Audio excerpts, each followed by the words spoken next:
I can see the light at the end of the tunnel. Sure, they tied me to a wall and stuck a funnel in my mouth and force-fed me nothing but Wagyan Land for the last week or so, but there is an end in sight. I won't have to grapple with strange mosaics or number-finding races.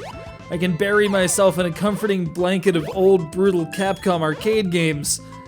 But these must get done, for Felicity in Worcestershire wills it, and she sent us the Famicom anyway, so we have a debt of gratitude to repay.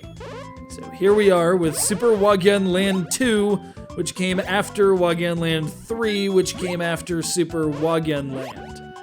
If you haven't familiarized yourself with the series up to this point, no biggie.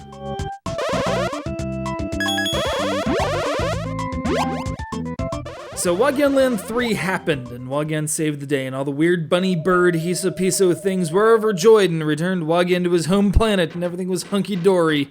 And then some weird four-headed bird, identified as a Gorgon, but I'm gonna go ahead and call it a Do Quattro, decided to roost on the Tree of Smiles, causing another panic. The Hisopiso's UFO pulled a quick interstellar Yui and returned, and more platforming adventures are the result. Except now, it's smaller, sometimes. The slidey bits return with even more excitement and occasional George of the Jungle references. Watch out for that tree. There's a bevy of new power-ups, some built by series antagonist Dr. Devil himself, after pulling a kinda Dr. Wily and repenting somewhat. And then there's an eye-melting, downward-scrolling section where you have to jump from fish to fish. I think this is the hardest part of the game, just to watch.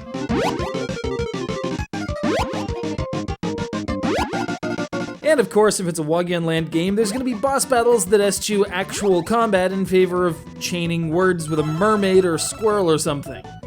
And in development for the series, there's a new form of challenge, kind of like the number-finding race games, where both you and the computer act simultaneously in trying to find the next word in the series, as well as spelling bee segments. Super Wagyan Land 2 also copies the two-player head-to-head challenge that debuted in Wagyan Land 3, so you can skip out on the platforming cruft if you just want to prove your linguistic dominance to your friends. Which, let's face it, isn't really a thing that happens, but it's still a convenient feature. Mechanically, the game's a solid successor to the Wagyan lineage. The sound's nice and the controls feel a lot better than the early days on the Famicom. Barring a sudden appearance of 2009's Chibiko Wagyan to Okina Boken for the DS, there's only one more game in the series. And once I can wrest Wagyan Paradise away from Mark, I'll give you a full report. Until then, here's a fish in a top hat, complete with cane.